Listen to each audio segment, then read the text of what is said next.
என்ன விரல் ஆட்டணுமா விரல் ஆட்டக்கூடாதா? பெரிய தவறு என்ன? தொப்பி போடணுமா தொப்பி போடக்கூடாதா? தொழுகின்ற தொழுகைகளுடைய நிலைமை என்னன்னு தெரியுமா? அது பெரிய குற்றங்க. அது பொய் சொல்ற மாதிரி ஆகுது, ஃப்ராட். அது நிக்கணும் தாழ்மையுடன். அல்லாஹ்வுக்கு முன்னால் நான் நிற்கின்றேன். யாருக்கு முன்னால் நான் நிற்கின்றேன் என்றால், எவனுடைய கையிலேயே என்னுடைய நிலமும் என்னுடைய கெடுதல் இருக்கிறதோ அவனுக்கு முன்னால் நான் நிற்கின்றேன். ஆரம்பத்திலிருந்து கடைசி வரை அல்லாஹ்வை நினைவு கூறி நாம் தொழுக வேண்டும். அதுக்கு பேர் என்ன? ذிக்ருல்லாஹ். அஸ்ஸலாமு அலைக்கும் வரஹ்மத்துல்லாஹி வபரகாத்துஹு. நஹ்மதுஹு வ நுஸல்லி அலா ரசூலிஹில் கரீம் வ அலா ஆலிஹி வ அஸ்ஹாபிஹி அஜ்மஈன். கண்ணியம் நிறைந்த அல்லாஹ்வின் நல்லடியார்களே, இன்று நாம் இன்ஷா அல்லாஹ் தொழுகையில் அதிகமானவர்கள் செய்கின்ற முக்கியமான தவறுகள் எந்த தவறுகள் என்றால், அந்த தவறுகளால் அவர்களுடைய தொழுகையை வீணாகி போய்விடும். அப்படிப்பட்ட சில பெரிய தவறுகளை பற்றி நாம் கேட்போம். இது நான் சொன்ன உடனே ஹாஃபிஸ் சாப் உங்களுக்கு என்ன ஞாபகம் வருது? என்ன தவறு? பெரிய தவறு. சில பேர் நினைப்பாங்க, பெரிய தவறு என்ன? விரல் ஆட்டணுமா விரல் ஆட்டக்கூடாதா? பெரிய தவறு என்ன? தொப்பி போடணுமா தொப்பி போடக்கூடாதா? பெரிய தவறு என்ன? பெண்கள் உடைய தொழுகை சில விஷயங்கள்ல வித்தியாசமாக இருக்குமா, இல்ல பெண்களுடைய தொழுகை கூட ஆண்களுடைய தொழுகை போலதான் இருக்குமா? இப்படிதானே வருது சிந்தனையில. பெரிய தவறு எதுங்க? தொழுகையில் அல்லாஹ்வை நினைவு கூறாமல் தொழுவதுதான் பெரிய தவறு. தொழுறதுக்கு காரணம் நான் ஏன் அல்லாஹ் தஆலா நமக்கு தொழுவ சொன்னான்? ஏன் சொன்னா? அல்லாஹ்வை நினைவு கூறுவதற்காக அல்லாஹ் தஆலா எங்களை தொழுக சொல்கின்றான். தொழுதற்கு பிறகுதான் அல்லாஹ் கிடைப்பான் சொல்லி இல்ல.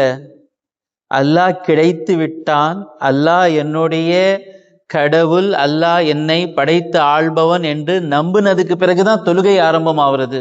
சில பேர் தப்பா நினைச்சிட்டு இருக்காங்க. மற்ற மதத்தில் இருக்கிற மாதிரி வணக்கங்கள் செய்தால்தான் கடவுளை அடைய முடியும். கடவுளை அடைந்து விட்டோம், லா இலாஹா இல்லல்லாஹ் முஹம்மது ரசூலுல்லாஹ் சொன்ன உடனே அதே கடவுளை அல்லாஹ்வை விட்டு நம்ம போகக்கூடாது. அதுக்காக ஒரு நேர் வழி தொழுகை. அப்போ தொழுறதுக்கு காரணமே என்னன்னு சொன்னா, அல்லாஹ் தஆலா கூறுகின்றான், வஅகிமிஸ் ஸலாத லிதிக்ரி, என்னை நினைவு கூறுவதற்காக நீ தொழுகையை நிலைநாட்டு. அப்போ என்ன ஆகும்னு சொன்னா, நான் அல்லாஹ்வை நினைவு கூறுவதற்காக பார்ப்பேன். இப்போ நான் உட்கார்ந்துட்டு இருக்கேன், நான் அல்லாஹ்வை அல்லாஹ் என்னை படைத்தவனே சொல்லிட்டு இருந்தா ஷாரிக் பேசுவார். அதுக்கு என்ன ரெக்கார்டிங் பண்ணலாம், என்ன பண்ணலாம்? வீட்டில் உட்கார்ந்துட்டு இருந்தா வீட்டில் சொல்லுவாங்க, கரண்ட்டு ஆஃப் ஆயிடுச்சிங்க, கிச்சனில் எலி வந்துச்சிங்க, ஏதாவது சொல்லுவாங்க. பிள்ளைங்கள் சொல்லுவாங்க, பென்சில் வேணும், பேனா வேணும். ஆஃபீஸுக்கு போனால் ஒர்க் இருக்கும். அப்போ அல்லாஹ்வை நினைவு கூற முடியல மற்ற விஷயங்களின் காரணமாக. ஆனா நான் தொழுகையில நின்ற உடனே வீட்டில் பார்ப்பாங்க, தொழுற டிஸ்டர்ப் பண்ணாதீங்க. ஆஃபீஸில் நான் தொழுறதுக்கு போறேன், எப்போ வரும் பாய்? 15 நிமிஷம். 15 நிமிஷம் ஃபோன் பண்ணலன்னா பிரச்சனை இல்லை. ஃபோன் பண்ணார் யாராவது, நான் தொழுதுட்டு இருந்தேன், என்ன சொல்வார்? சாரிங்க. அப்போ நான் தக்பீர் கட்டின உடனே சலாம் சொல்கின்ற வரை அல்லாஹ்வுடைய நினைவை எது எல்லாம் திசை திருப்புமோ அந்த விஷயங்கள் எல்லாமே விட்டு நான் அல்லாஹ்வை நினைவு கூறுவதற்காக நிற்கின்றேன். அதுக்காக தான் தொழுணும்.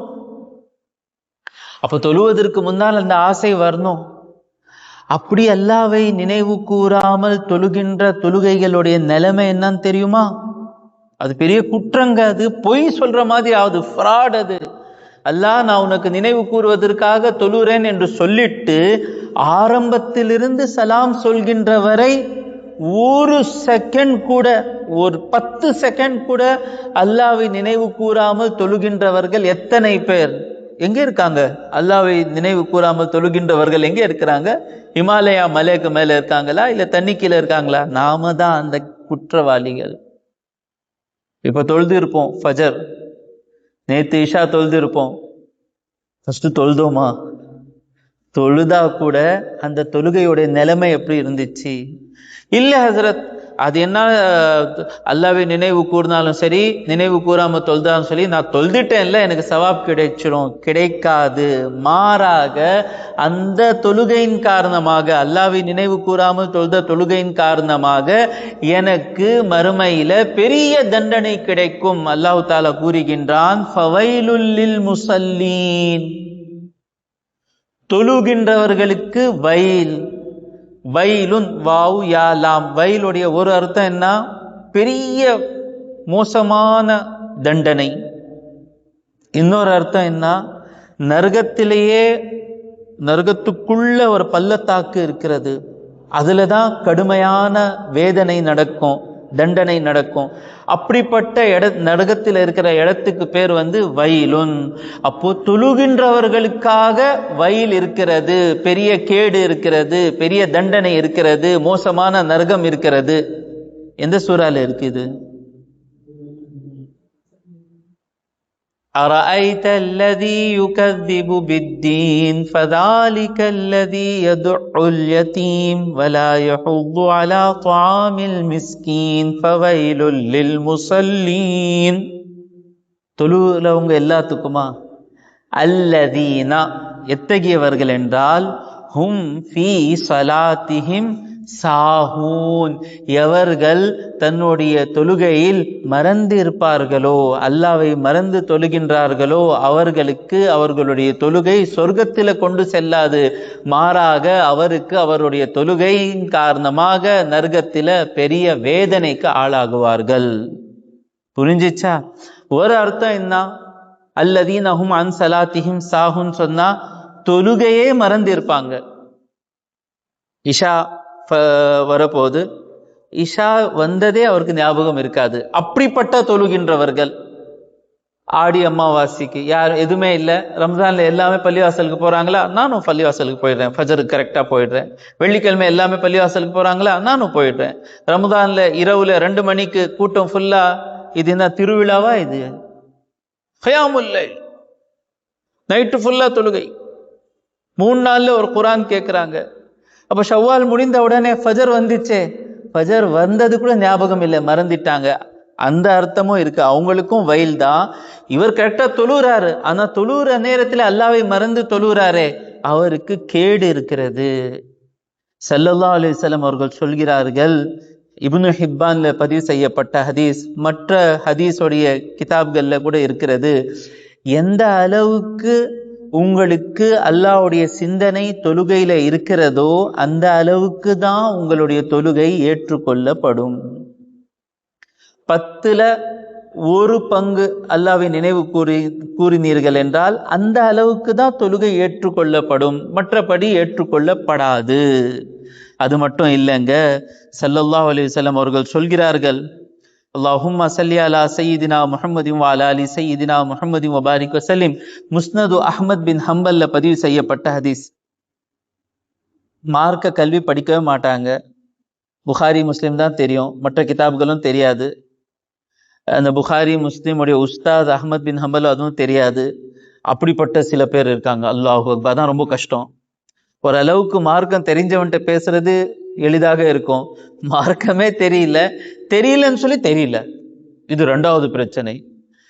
சரி, முஸ்னத் அஹ்மத் பின் ஹம்பல்ல பதிவு செய்யப்பட்ட ஹதீஸ். அனஸ் இப்னு மாலிக் ரலியல்லாஹு தஆலா அன்ஹு அவர்கள் அறிவிக்கிறார்கள், கால ரசூலுல்லாஹி ஸல்லல்லாஹு அலைஹி வஸல்லம், அல்லாஹ்வின் தூதர் ஸல்லல்லாஹு அலைஹி வஸல்லம் அவர்கள் சொன்னார்கள், மன் ஸல்ல ஸலவாத்தி லிவக்திஹா, யார் தொழுகைகளை அந்தந்த நேரத்தில் தொழுகின்றார்களோ, வஅஸ்பக லஹா வுதுஅஹா, அந்த தொழுகைக்காக அந்த தொழுகையுடைய வுதுவை முழுமையாக செய்கிறாரோ.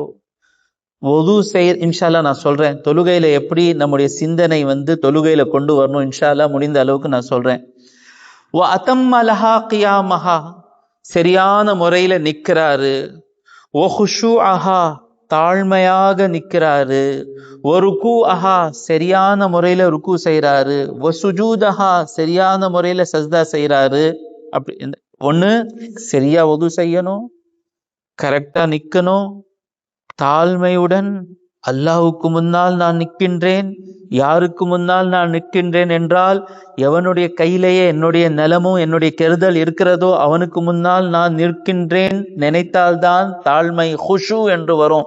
ஹுஷு வரலன்னு சொன்னா நாம அல்லாஹ்வுக்கு ரப்பு என்று ஏற்றுக்கொள்ளவில்லை. அந்த மாதிரி சரியா தொழுதா ஹரஜத், சலாம் சொன்ன உடனே அந்த தொழுகை வெளியேறும். வஹிய பைதா, வெள்ளையாக இருக்கும். முஸ்பிரத்துன், பிரகாசிக்கும். நமக்கு தெரியாது, ஆனா மலக்குமார்கள் நம்முடைய தொழுகையை எடுத்து போகின்ற நேரத்துல வெள்ளையான தொழுகை, பிரகாசிக்கின்ற தொழுகையாக போகும். தகூலு, அந்த நேரத்துல சொல்லும், ஹஃபிதகல்லா, அல்லாஹ் உனக்கு பாதுகாப்பானாக, கமா ஹஃபிஸ்தனி, எப்படி நீ எனக்கு பாதுகாத்தாயோ. கரெக்டா ருக்குவும் கரெக்டா பண்ணிட்டேன், சஜ்தாவும் செஞ்சுட்டேன்னு சொன்னா தொழுகையுடைய துவா எனக்கு கிடைக்கும். ஒமன் ஸல்லஹா லிகைரி வக்திஹா, யார் அந்த நேரத்தை விட்டு தொழுகின்றானோ, நேரத்துல தொழுணும்னு சொல்லி இல்ல, ஃபஜர் போயிச்சா தூங்கிட்டார், 10 மணிக்கு தொழுறாரு, யார் அந்த நேரத்தை விட்டு தொழுகின்றாரோ, வலம் யுஸ்பக் லஹா வுதுஅஹா, சரியான முறையில வுதுவும் செய்யல, வலம் யுதிம்ம லஹா ஹுஷூஅஹா வலா ருக்கூஅஹா வலா சுஜூதஹா, முழுமையான தாழ்மை கூட வரல, ஹுஷூவும் வரல, சரியாக ருக்குவும் செய்யல, சரியாக சஜ்தாவும் செய்யல. சில பேர் சஜ்தா செய்வாங்க, வெறும் நெற்றி தலையிலிருந்து எடுத்து இன்னொரு சஜ்தா செஞ்சிருவாங்க. 2 சஜ்தாகளுக்கு மத்தியில உட்கார்றது வாஜிப். அந்த உட்கார்றதுக்கு பேர் என்னங்க? ஜில்சா. வாஜிப். 2 சஜ்தாகளுக்கு மத்தியில உட்கார்றது வாஜிப். உட்கார்லன்னா சஜ்தா சவு செய்யணும். பல பெண்கள், பல ஆண்கள் வெறும் கொஞ்சம் 4 இன்ச் தலை எடுத்து இன்னொரு சஜ்தா பண்ணிடுவாங்க. அந்த சட்டமும் தெரியல, ருக்குவும் சரியா செய்யல.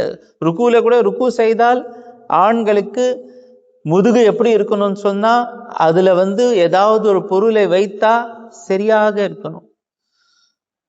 ஹரஜத், சரியா ருக்கு செய்யல, சரியா சஜ்தா செய்யல, தாழ்மை கூட இல்ல, அல்லாஹ்வை நினைவு கூறல. அல்லாஹ்வை நினைவு கூர்னா தானாகவே தாழ்மை வந்துடும், அதுக்கு எக்ஸ்ட்ரா தாழ்மை கொண்டு வர தேவையில்லை. சில பேர் அல்லாஹ்வை நினைவு கூறாம வெறும் உடல்ல தாழ்மை. உனக்கு தூக்கம் வருதுடா, இல்ல நான் தாழ்மையுடன் தொழுகிறேன். எங்கேருந்து தூக்கம் வந்துச்சு? ஒருத்தர் சில பேர் தொழுகை தொழுது தொழுது தொழுது எக்ஸ்பர்ட் ஆயிடுவாங்க. என்ன எக்ஸ்பர்ட்டுங்க இவரு? தொழுகை எக்ஸ்பர்ட். நெற்றில பெரிய கருப்பு மார்க். கருப்பு மார்க் இருக்கவங்களுக்கு எல்லாத்துக்கும் நான் தப்பு சொல்லல, கருப்பு மார்க். தொழுகையில எக்ஸ்பர்ட், தொழுகை எக்ஸ்பர்ட் ஆயிட்டார். சமையல் எக்ஸ்பர்ட் ஆனவங்க எப்படி சமைப்பாங்க? சக் சக் சக் சக் சக். வண்டி ஓட்டுற விஷயத்துல எக்ஸ்பர்ட் ஆனவங்க எப்படி ஓட்டுவாங்க? இங்க போனு, இங்க இது அப்படியே மலக்குல் மௌத்தை தேடி போற மாதிரி இருக்கும் வண்டி ஓட்டுற ஸ்டைல். இப்பெல்லாம் சில பேர் ஓட்டுறாங்க, ஒரு கையில மொபைல் வச்சுக்கிட்டு, மலக்குல் மௌத் எங்கே இருக்கிறீங்க, மலக்குல் மௌத் எனக்கு எடுத்துட்டு போங்க, எனக்கு எடுத்துட்டு போங்க, இல்லைன்னா ரோட்ல போறவனை எடுத்துட்டு போங்க. யாராவது ஒருத்தரை மலக்குல் மௌத் எடுத்துட்டு போயிடுவார். அப்படி ஓட்டுறவங்களா இருக்கு, எக்ஸ்பர்ட் ஆயிட்டாங்க. புரியுதாங்க? அது மாதிரி தொழுகையில சில பேர் எக்ஸ்பர்ட் ஆயிடுவாங்க. எக்ஸ்பர்ட் ஆயிட்டு அவர் தொழுகிற ஸ்டைல என்ன சொன்னா, எக்ஸ்பர்ட் ஆனவங்க தொழுவாங்கல்ல, ஏன் இப்படி இவர் கிறுக்க மாதிரி நிக்கிறாரு? இல்ல இவர் எக்ஸ்பர்ட் ஆயிட்டாரு. ஏன்னா இவர் இஷ்ராக்கு, துஹா, தராவி, தஹஜ்ஜுத் தொழுது தொழுது தொழுது எக்ஸ்பர்ட். தொழுகையே லேசாய் போயிடுச்சு. கொட்டாய் விடுறது இது ஒரு தப்பு. இது நான் சொல்றதுக்கு இப்போ வந்துச்சு, இது பெரிய தப்பு. ஒரு நபரை ஸல்லல்லாஹு அலைஹி வஸல்லம் பார்த்தார்கள், அந்த தொழுகிற நேரத்துல கொட்டாய் விட்டுட்டு இருக்கார். இப்பெல்லாம் பள்ளிவாசல்ல சில இமாம்கள் கூட சலாம் சொல்றதுக்கு முன்னாலே கொட்டாய் சத்தம் வரும். சலாம் அலைக்கும் வரஹ்மத்துல்லாஹ், இமாம் சாப் சொல்றதுக்கு முன்னால சலாம் அலைக்கும். யார்கிட்ட போய் சொல்றது?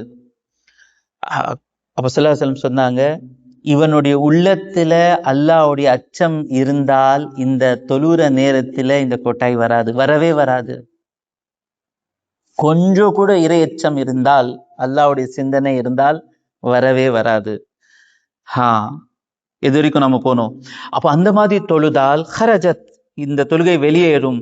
வஹிய சௌதா, கருப்பா, முகுலிமத்துன் இருட்டா இருக்கும் அந்த தொழுகை. தகூலு அந்த தொழுகை சொல்லும், வையாக்கல்லா அல்லாஹ் உனக்கு வீணாக்கட்டும், கமா வையாத்தனி எவ்வாறு நீ என்னை வீணாக்கினாயோ அந்த மாதிரி அல்லாஹ் உனக்கு வீணாக்கட்டும்.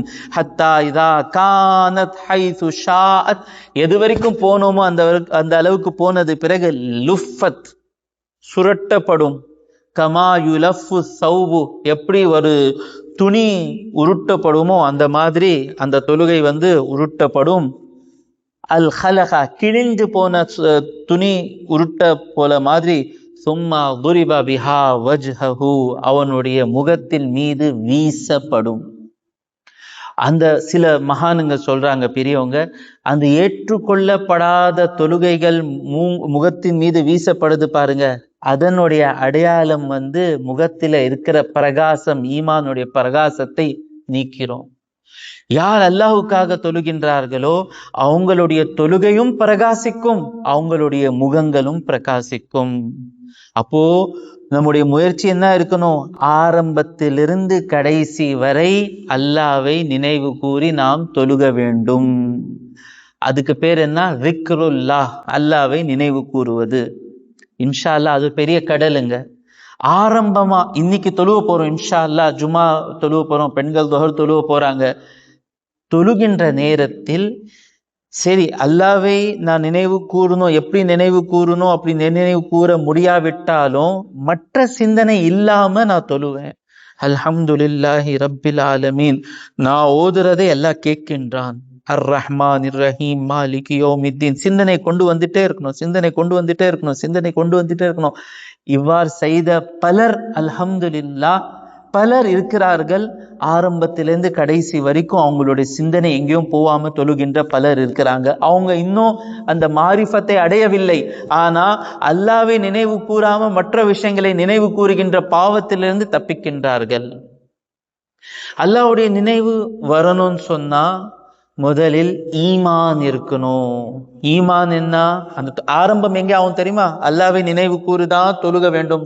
அலி ரலியல்லாஹு தஆலா அன்ஹு எப்படி தொழுதாங்க தெரியுமா? கையை கட்டினாலேயே அல்லாவை தவிர எந்த சிந்தனையும் வராது, தொழுதார்கள். இப்ப கூட இருக்கிறாங்க உலகத்துல. அதனுடைய ஆரம்பம் எங்கே? ஈமான். அல்லாஹ் என்னுடைய கடவுள், என்னை படைத்தாள்பவன் அல்லாஹ். அப்போ அந்த ஈமான் யகீனாக மாற வேண்டும். யகீன்னா என்ன? உறுதியான நம்பிக்கையாக மாற வேண்டும். அந்த ஈமான் உறுதியான நம்பிக்கையாக மாறின உடனே இறையச்சம் கிடைச்சிரும். எல்லாமே அல்லாஹ்வுடைய கையில இருக்குன்னு சொல்லி உறுதியாக நம்ப ஆரம்பித்தாலே, அது நம்ப வேண்டும் என்றால் குர்ஆன் அதிகமாக கேட்கணும், பயான் அதிகமாக கேட்கணும், ஹதீஸ் அதிகமாக கேட்கணும், நல்லவர்களை அதிகமாக பார்க்கணும், உபதேசங்களை அதிகமாக கேட்கணும். இந்த விஷயங்கள் ஈமானை அதிகப்படுத்தும்.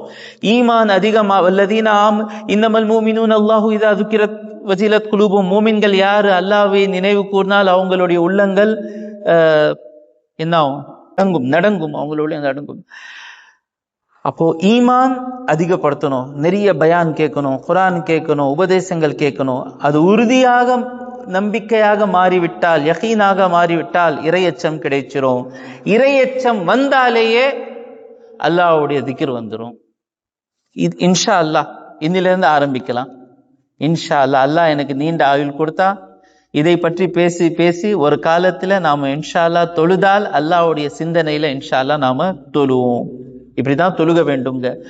சட்டம் என்னவென்றால், குறைந்தபட்சம் தொழுகை ஆரம்பிக்கின்ற நேரத்தில் இறைவனுடைய சிந்தனை இருக்க வேண்டும். ஆரம்பிக்கின்ற நேரத்தில் நான் அல்லாஹுக்காக துஹருடைய 4 ரக்காத் சுன்னத்து அல்லாஹுக்காக தொழுகின்றேன். தக்பீர் கட்டுகின்ற நேரத்தில் குறைந்தபட்சம் அந்த நேரத்திலாவது அல்லாஹ்வுடைய சிந்தனை இருந்தால்தான் அது தொழுகை, வேலிட் தொழுகை. அந்த நேரத்துல கூட சிந்தனை இல்லை, என்ன பண்ணிட்டு இருக்கீங்க? அந்த வண்டி கரெக்டா பார்க் பண்ணீங்களா? அவர் ஏன் அவ்வளவு சத்தம் போடுறாரு? அல்லாஹு அக்பர். சிந்தனை எங்கே இருந்துச்சு? கரெக்டா ஹீட்டர் ஆஃப் பண்ணுங்க, அந்த சமையல் இது பண்ணுங்க, அந்த ஸ்டவ் ஆஃப் பண்ணுங்க, அல்லாஹு அக்பர். சிந்தனை எங்கே இருக்கு? குறைந்தபட்சம் தொழுகை ஆரம்பிக்கின்ற நேரத்தில் அல்லாஹ்வுடைய சிந்தனை இருந்தால் தான் அது தொழுகை. மோசமான தொழுகையோ வேஸ்ட் தொழுகையோ அல்லாஹ் தன்னுடைய கருணையால் இன்ஷா அல்லாஹ் ஏற்றுக்கொள்வான். ஆரம்பத்தில கூட சிந்தனை இல்லை என்றால் அது தொழுகையே இல்லை, தொழுகவில்லை.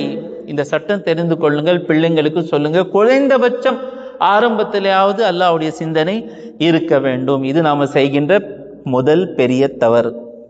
இது தொடர்ச்சியாக போவோம். ஒவ்வொரு மாசமும் இன்ஷா அல்லாஹ் இந்த தலைப்பு நாம வைப்போம். ரெண்டாவது தவறு என்ன? பெரிய தவறு, தொழுகையில எப்பெல்லாம் நாம ஓதுறோமோ சட்டம் என்ன?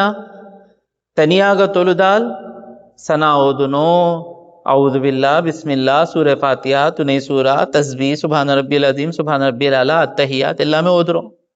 இமாமுக்கு பின்னால் தொழுதால் ஹனஃபில சூர ஃபாத்தியா கூட ஓதக்கூடாது, ஷாஃபைல சூர ஃபாத்தியா மட்டும் தான் ஓதணும். ஓதுகின்ற நேரத்தில் ஓதுதல் என்னவென்றால், குறைந்தபட்சம் ஓதுகின்றவனுக்கு காதெல்லாம் சரியாக இருந்து மற்ற எந்த சத்தமும் இல்லாமல் இருந்தால் குறைந்தபட்சம் ஓதுகின்றவனுக்கு அந்த சத்தம் கேட்க வேண்டும். பக்கத்துல இருக்கவனு கேட்க கூடாது. இந்த சட்டம் சொன்ன உடனே பள்ளிவாசல்ல 4வது சஃப்ல இருந்து சுப்ஹான ரப்பியல் அதீம் எனக்கு கேக்குது. குறைந்தபட்சம் தவறாக தான் அதிகமா புரிஞ்சுக்கிறாங்க. குறைந்தபட்சம் பக்கத்துல இருந்தா கூட கேட்க கூடாது. நம்ம யாருமே இல்லையா வீட்டுல, அப்போ சத்தமா ஓதலாம். அந்த சட்டங்கள் எல்லாம் இருக்கு. சட்டம் சொன்னாலே தூக்கம் வருது ஷாரியர். பிரச்சனை சோசியல் இஷ்யூஸ் பேசினா யாருக்கு ஓட்டு போடணும் எல்லாமே கேட்பாங்க. சட்டம் என்று பேசினாலே முன்னால இருக்கிறவங்க கூட 5 நிமிஷத்துக்கு பிறகு என்ன ஆவாங்க? தூக்கம் வருது. சட்டமே அவ்வளவு, சட்டத்துக்கு சமாதி கட்டிட்டோம். இன்ஷா அல்லாஹ் உயிர் கொடுப்போம் இன்ஷா அல்லாஹ். குறைந்தபட்சம் தான் கேட்கின்ற அளவுக்காவது சத்தம் இருந்தாதான் அதை ஓதுதல். ஆனா பலர் எப்படி தொழுறாங்க? எங்கப்பா ஓதுனீங்களா? மனசுல ஓதிட்டேன். மனசுல ஓதுறது எல்லாம் தொழுகை இல்லை, போயிடுச்சு. ஓதவே இல்லை. ஓதுறது ஃபர்து இல்ல, தொழுகையில ஓதுறது கட்டாயம் இல்லை. ஓதுலன்னு சொன்னா அப்போ குறைந்தபட்சம் வெறும் உதடுகள் அசைத்தால் போகாது, அந்த சத்தத்துடன் ஓதணும். அது எத்தனை தவறுகள் நாம பார்த்தோம். முதல் தவறு அல்லாஹ்வை நினைவு கூறாம தொழுகிறது. 2வது தவறு என்ன? இந்த மாதிரி சத்தம் வரக்கூடாது. 3வது தவறு என்ன? தொழுகையில கொட்டாய் வரக்கூடாது. வேற என்ன சட்டம் பார்த்தோம் நாம இன்னைக்கு?